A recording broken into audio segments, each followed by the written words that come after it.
Andrew McCarthy is an American actor, director, and travel writer best known for his roles in several iconic 1980s films. Born on November 29, 1962, in Westfield, New Jersey, McCarthy rose to fame as a member of the so-called Brat Pack, a group of young actors frequently cast in coming-of-age movies during the decade. Acting career: McCarthy's breakout came with the 1983 film Class, but he is perhaps best remembered for his roles in St.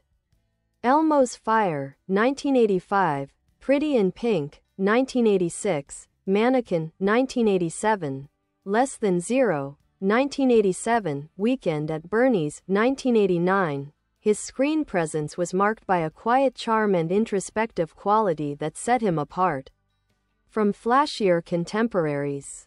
These performances cemented his status as a teen heartthrob and cultural icon of the era.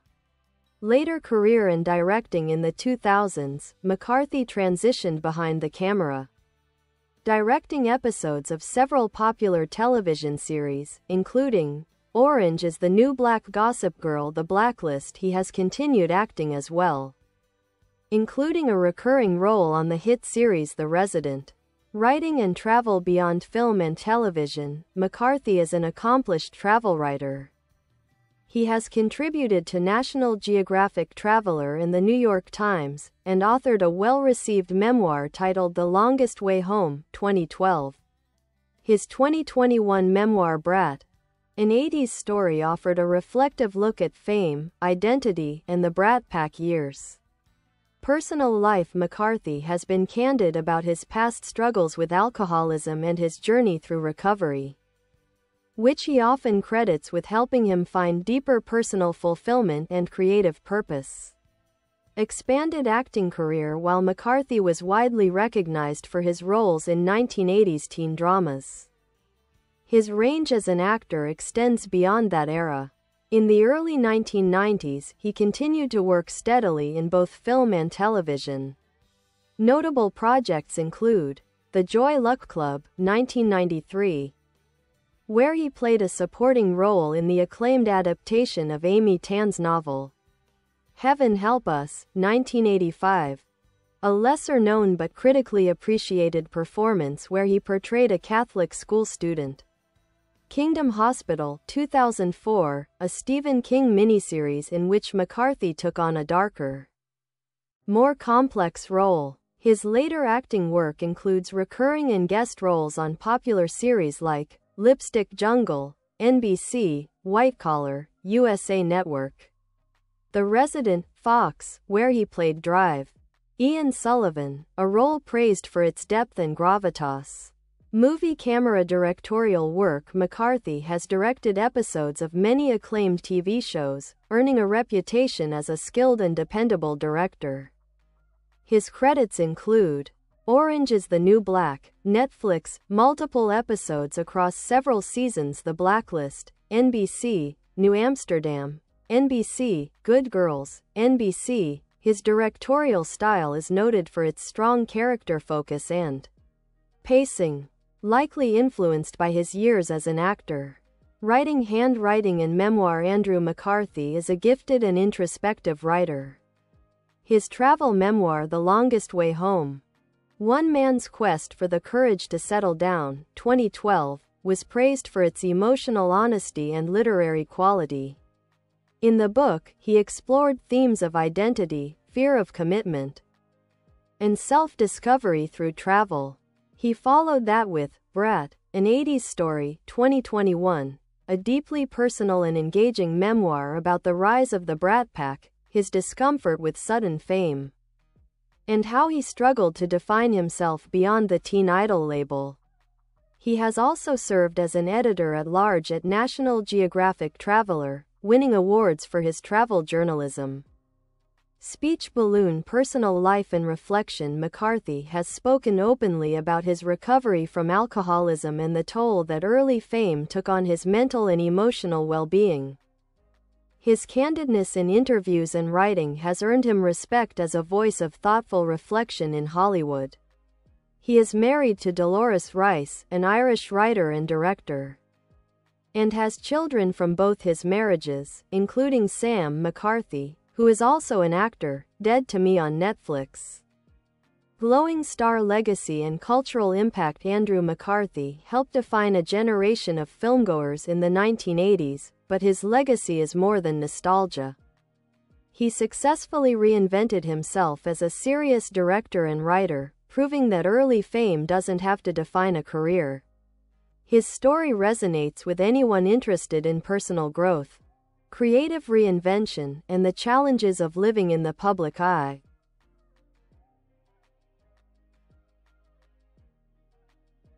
Andrew McCarthy. From Brat Pack star to storyteller, Andrew McCarthy first became a household name in the 1980s, when he starred in some of the most defining films of the decade. With his soft-spoken demeanor, thoughtful gaze, and understated charisma, he became a central figure in the Brat Pack, a group of young actors whose work in teen dramas and coming-of-age films helped define a generation.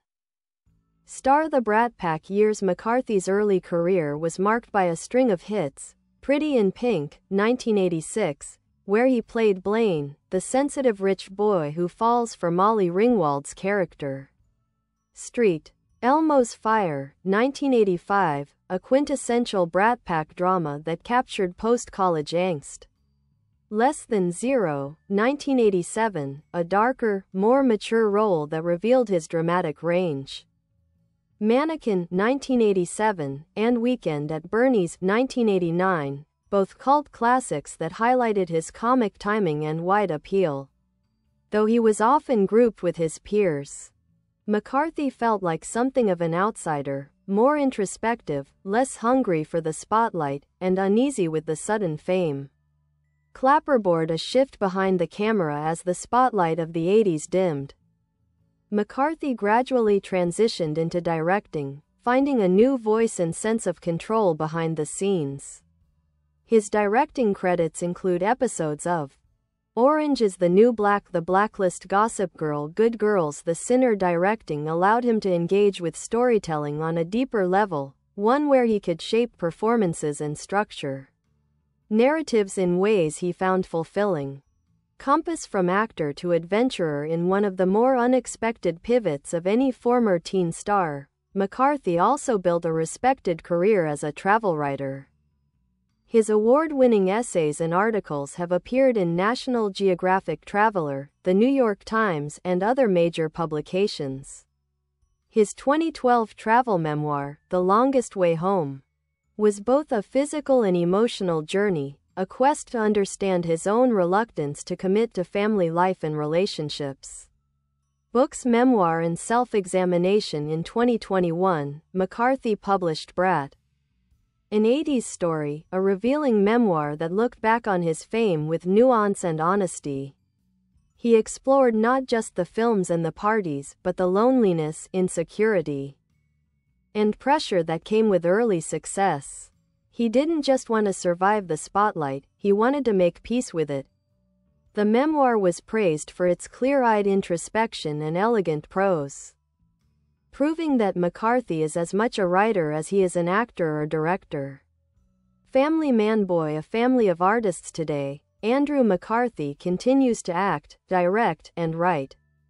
His son, Sam McCarthy, has followed in his footsteps and is building a career of his own, with a standout role in Dead to Me. Face Mask legacy: Andrew McCarthy has defied the odds by evolving far beyond the role of teen idol. He's a storyteller in the truest sense, whether through film, writing, or direction. He represents the rare kind of celebrity who didn't just survive fame, he transformed it into something deeper.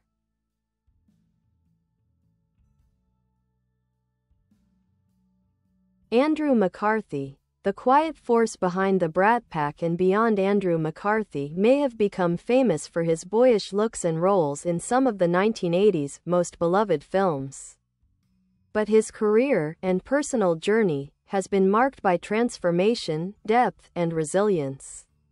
More than just a teen idol, McCarthy has quietly built a multifaceted life as an actor, director, author, and introspective traveler. Glowing star. The actor who defined an era in the 1980s, Andrew McCarthy embodied a new kind of screen presence, emotionally restrained yet intensely magnetic. His characters weren't loud or brash, they were thoughtful, often conflicted, and quietly captivating. He didn't dominate scenes through force, but through feeling. Iconic films. Pretty in Pink, 1986, Blaine, the affluent, soft-spoken love interest, helped cement McCarthy as a romantic lead for a generation. St. Elmo's Fire, 1985, as Kevin, a frustrated writer. He played the brooding intellectual of the Brat Pack ensemble. Less Than Zero, 1987, McCarthy portrayed a young man grappling with the effects of addiction on his friend group, a performance praised for its emotional realism. Mannequin, 1987, and Weekend at Bernie's, 1989, showcased his lighter, comedic range and enduring charm. While the Brat Pack label helped elevate him into the public eye, McCarthy never quite embraced the term. He later said it felt more like a media construct than a reflection of genuine camaraderie. It felt like a trap, he recalled in interviews, an early sign that he was seeking something deeper than celebrity. Clapperboard directing with subtle power rather than chase stardom. McCarthy chose creative control. In the 2000s, he moved behind the camera and found a second life as a director, especially in television. His directing credits span a wide range of critically acclaimed and commercially successful series. Notable directing work: Orange is the New Black, helped shape the show's blend of humor, heartbreak, and ensemble complexity. The Blacklist directed multiple episodes of the long-running NBC drama Gossip Girl, The Sinner, Good Girls, and New Amsterdam, demonstrated his versatility across genres from teen drama to psychological thriller. Colleagues describe McCarthy as an actor's director, empathetic, collaborative, and focused on drawing out nuanced performances. Writing hand: the thoughtful writer and world traveler in perhaps his most unexpected career pivot. Andrew McCarthy became a respected travel writer and memoirist. For him, travel wasn't just about exploration, it was about healing, introspection, and transformation.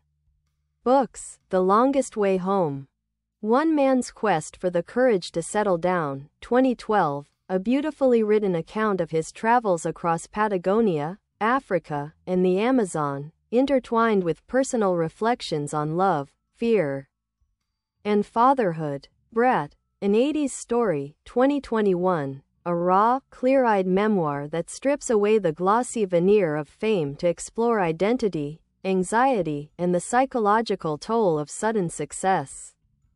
In both books, McCarthy writes with a voice that is lyrical, candid, and deeply human. He captures a sense of restlessness that has defined much of his life, always searching, always questioning. Speech balloon on fame, sobriety, and self-awareness behind the camera and beyond the page. McCarthy has also been open about his past struggles with alcoholism and his journey to sobriety. He has spoken about how early fame complicated his sense of self and how sobriety helped him rebuild his identity from the inside out. "The very thing I was running from, myself, was the thing I needed to get close to," he wrote. His honesty about mental health, addiction, and the emptiness of fame has resonated with fans and readers alike, adding substance to a career once known mainly for glossy teen movies. Family man boy family and legacy. McCarthy is married to writer-director Dolores Rice, and together they have a daughter. He also has a son, Sam McCarthy, from a previous marriage. Sam has begun carving his own path in Hollywood, most notably in the Netflix dark comedy Dead to Me. Rather than push his son into acting, Andrew offered guidance only when asked, encouraging Sam to find his own identity in the industry. Cyclone enduring relevance. What sets Andrew McCarthy apart from many of his Brat Pack peers is not just his evolution, it's his refusal to be defined by a single moment in time. He is an artist who thrives in introspection, a man who chose growth over flash. Whether through acting, directing, or writing, he has continually proven that substance lasts longer than style. From teen idol to television director, travel writer to memoirist, Andrew McCarthy remains a rare and steady presence in the entertainment world, quiet, thoughtful, and always evolving.